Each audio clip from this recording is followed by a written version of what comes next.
Samtang wala pa ni muhubas ang baha nga giantos karon sa Pilipinas tungod sa bagyong Christine na diin bikalas na og daghang kinabuhi mga bay. Wa magdugay gisundan dayon sa bagyong Leon kini ang bagyong Marcy. Og samtang galumpong og gainilugay sa ilang ruta kini mga bagyoha, gibalita na sad nga naa pa jud laing bagyo nga nagsunod.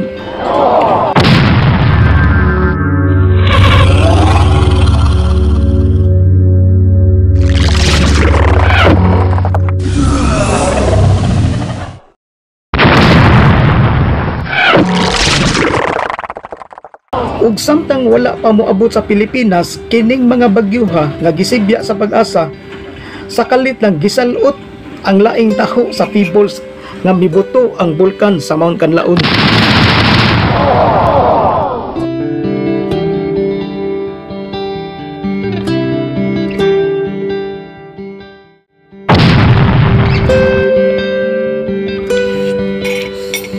Matay mga bay, resulta na gyud kini ang epekto sa climate change kay nagpusot-pusot ang balita sa katalagman samtang sa gunson karon ang drive information sa earthquake drill aron pangandaman na sad ang gikahadlukan nga the big one. Nawa hibaw kanus ani mo abot nabisag si San Juan, sila si Rudy Baldwin, kining gibantog nga The Simpsons, si Nostradamus o bisag kinsa nga mananag-an o propeta. Way nakatag-an kung kanus ani mahitabo kining gitawag og the big one. Ug wa puy makapugong, no? Way makapugong bisag kinsang ginuuha sa sektor sa relihiyon. Bisag appointed son of God pa ka. Bisag ikaw pay gitugyanan sa remote control para pahunungon ning ubang katalagman. Way murag lisod ni makapugong mga bay sa kini ang mga kining giingon karon nga the big one. Gawas lang kung kita magpakabana sa mga panawagan sa mga environmentalists o mga scientists nga naghilak sa ilang panawagan nga dapat ato na ning aksyonan sa tree planting before it's too late, nga wala pa moabot ang 2030 nga basig dili na takapiog sa global warming mga bay. Apan dunay mga conspiracy theories nga matud pa kining global warming doon na kunoy laing hinungdan ani.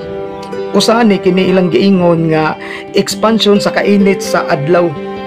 Natungod sa kainit sa adlaw ug mugrabi ni siya maayo, masunog ni ang Earth unya kadung na sad sa Mars.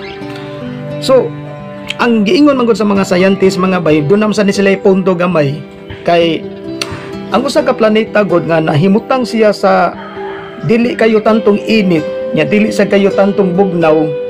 Mo-exist kuno ang kinini ang mga living things ug mao na ang gitawag og Goldilocks zone.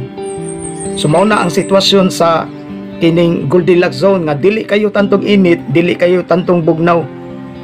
Mo-exist ang mga living things nga naa ng planeta ha. So sa akong pinubri nga pagpaminsara na may posibilidad ka nga pagsugod yun ning kainit sa adlaw nga dili pa kayo tantong init nga ang iyang bidlisyo or kining hinungaw sa adlaw dili pa kayo tantong taas, igo ra makaabot sa Mercury. Posible ka nga ang mga tao diri nagsugod sa planeta sa Mercury ug sa dihang milagbas na ang kainit mitabok na sa diri sa Venus, may posibilidad nga pagkasunog aning niya sa Mercury diri na sad ni-exist ang mga living things sa Venus. Unya sa diyang nilagbas ang kainit mauna ni karon nga ni-exist ta. Kay ug magtan-aw bitaw ka ng planeta nga Venus, di ba naggayo man na siya? So dili ka nga may posibilidad pod nga millions of years ago dili pa kayo tantong dugay nga nahitabo ang doomsday anang planeta ha. So kung mahitabo nga mo grabe na sa ning kainit sa adlaw padung na sa Mars, so dili ka na mo'y hinungdan nga si Elon Musk nagplano siyang muadto dito sa Mars. Dili ka na mo'y rason.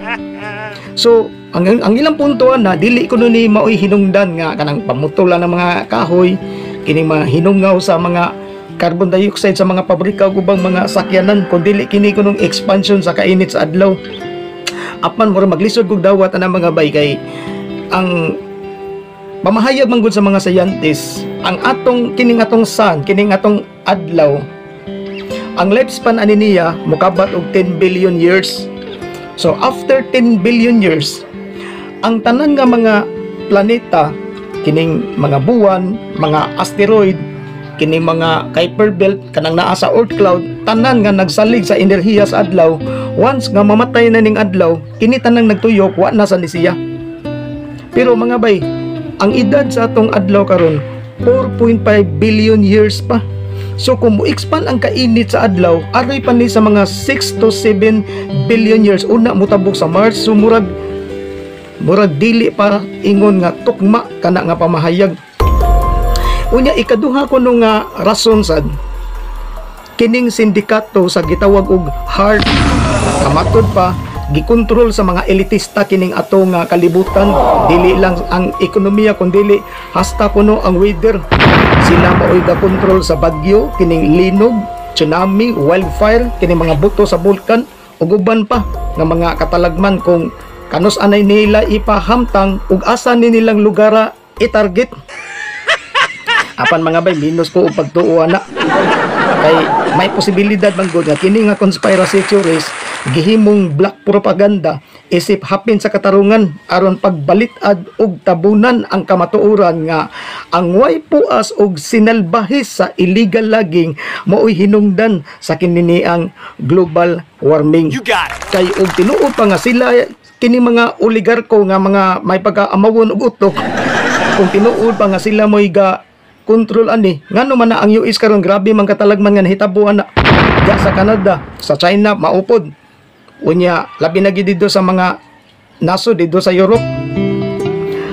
Mutuo lang tingali ko mga bay kung unahon sa nato ang massive activity sa tree planting nga sugdan sa mga dagkong leader sama nila ni Vladimir Putin, kining bag-ong gidaog karon sa United States sa pagka-presidente nga si Donald Trump, kini sila si Xi Jinping, si Pope Francis, si Bongbong Marcos, kini si Kim Jong-un, kining presidente sa North Korea ug uban pang mga leader sa kalibutan nga sila mao'y mangulo sa pagdasig sa katawhan sa tree planting. Unya kung musakses na ta after 10 years mibalik na og kalabong ang atong kakahuyan ug bisag mibalik na ang katahom sa atong kalasangan, unya kanang mi-exist lang gihapon ning global warming kana murag duol-duol sa tinuod nga murag butuo na ko ana nga may posibilidad nga basig existing heart nga gi-control sa mga oligarko. Pero samtang ingon ani ning atong giantos karon unya isapaw pa na ninyong mga chismis nga produkto sa mga conspiracy theories. Pasensya mga bay, di jud ko mudawat ana kay tin-aw pa sa udtong tutok ang kinini ang mga transaction sa mga illegal logging na way mga seedlings nga ipuli, siging putol-putol sa mga kahoy nya way seedlings nga ipuli, mga irresponsible kayo no sa ilang mga kuan ilang ingon ana nga kalihukan. So kana sige putol mga kahoy mga bay nga way puas. Unsa may atong expectation ana sa umaabot? Mulindot di ay ang atong kalibutan ana.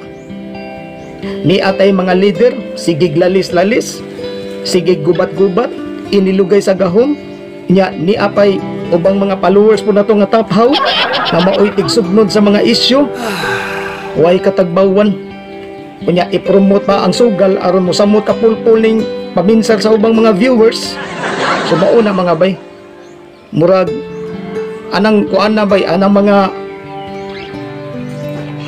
kapibre sa taga-dihot mga bay, murag wa jud tay kuan mga bay, murag wa jud ang maleksyon sa kinini ang pandemic. Sa una no, nakaya ra sa ubang drivers kanang social distancing sa mga pasahero, pero karon siksikan og sinardinas ang pagpasakay. Dapat unta katong nga ara ang ipapliti ninyo ana para makatabang pud mo sa mga pasahero. You got it. So wa jud ta mga bay, kadaghanan na to wa kapiog ang wali sa relihiyon, mipatigbabaw ang kinini ang kahakog, way pa naghiusa, nakat-on lang ta no, nakat-on lang ta gadihot sa bagyong Odette ug bagyong Yolanda. Kato mga bay, murag grabe-grabe masagid ang learning sa to kay diha ta kaamgo nga usahay day kining kwarta mahugog way gamit. Kay unsaon man na nimo pagpalit nga guba ang merkado, guba ang butika nagagidlay, guba ang ATM machine. Unya way sakyanan nga kinini ang makabiyahe, way kurente kay mo na nangabali ang poste gaalis daan. Unya ang krudo nga mahal ang daan, misamo pag mahal ang gasolina, hasta ang tubig kay nangabali ang tubo. In short, ang atong ekonomiya daw sama sa ghost town sa Minterio. Mingaw, gutom ug uhaw kayo, ug anha pataka amgo sa pagtinabangay, anha pataka amgo nga importante juday ang bayanihan, anha pataka amgo nga importante ang pag-amuma sa kalasangan. Kay panahon na nga mananom ta og kahoy, pero inigahuman na sad, inigahuman na makalimot na sad ta, balik sa bisyo, balik sa kahakog, lalis-lalis na pud. Muna usahay mga bay, ingon na ta mga tao, kita mo'y hinungdan aning gipingit karon sa atong kinaiyahan. Muna usahay mga bay, para nako lang maamong man tuod ta, pero usahay makaingon ko nga nagkinahanglan tag lain-laing koleksyon sa kastigo sa katalagman nga kanabang mula hutay ug dugay-dugay para makaamgo ta sa atong sayop. Di kay ipasangin na lang tanan sa kagamhanan. Ato na lang jung dawaton nga usahay maamong budda sa pamulitika, maamong ta sa kalaog sa gahom sa uban natong kaigsuonan. Hinaot nga dili pa ulahi ang tanan.